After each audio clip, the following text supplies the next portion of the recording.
Magandang araw mga kapisngi. Bago magsimula ang araw na ito, isang taimtim na panalangin muna ang aking ibinulong sa Panginoon. Panginoon, gabayan niyo po ako sa araw na ito.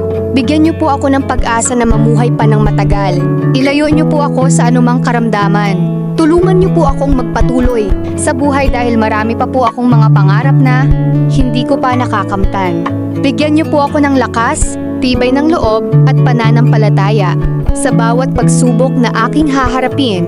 Patawad sa mga nagawa kong kasalanan. Bawat taong nakakasalubong natin ay may kanya-kanyang kwento ng paghihirap, pagsasakripisyo at pangarap. Habang pinagmamasdan ko sila, may mahalagang aral na tumatak sa aking puso. Ang tunay na tagumpay ay ang kakayahan nating bumangon araw-araw, lumaban ng marangal at hindi sumuko kahit gaano kahirap ang buhay. Minsan naiisip natin na mabagal ang ating pag-unlad. Minsan parang walang nangyayari sa ating mga pangarap. Ngunit ang bawat pawis na pumapatak, bawat pagod na ating nararamdaman, at bawat sakripisyong ating ginagawa ay may katumbas na biyayang inihahanda ang Panginoon sa tamang panahon. Hindi man natin agad makita ang bunga ng ating pagsisikap, hindi ibig sabihin na wala ng pag-asa. Tulad ng isang binhing itinanim sa lupa, kailangan muna nitong dumaan sa dilim bago sumibol at mamunga.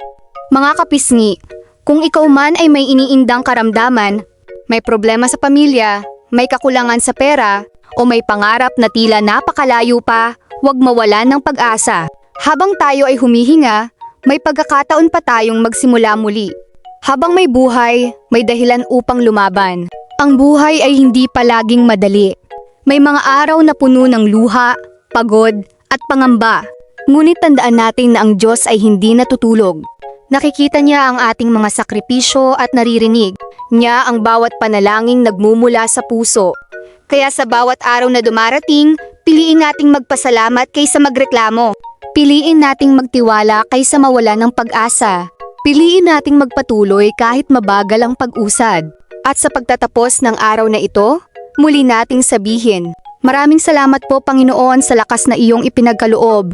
Salamat sa buhay, sa trabaho, sa pagkain, sa pamilya, at sa bawat biyayang natatanggap namin araw-araw. Patuloy mo po kaming gabayan, ingatan, at bigyan ng pag-asa upang maabot namin ang aming mga pangarap. Amen. Mga kapisngi, tandaan natin na ang bawat araw ay isang regalo. Habang may pagkakataon pa tayong magsikap, magmahal, at mangarap, huwag tayong susuko sapagkat sa tamang panahon, ang lahat ng ating pagod at pagtitiis ay papalitan ng saya, tagumpay at biyayang mula sa Panginoon. Maraming salamat po at pagpalain tayong lahat ng Diyos. Hanggang sa muli mga kapisngi vlog, sa pagsubaybay sa mga naganap sa aking buhay at kwento. Ingat po kayo palagi.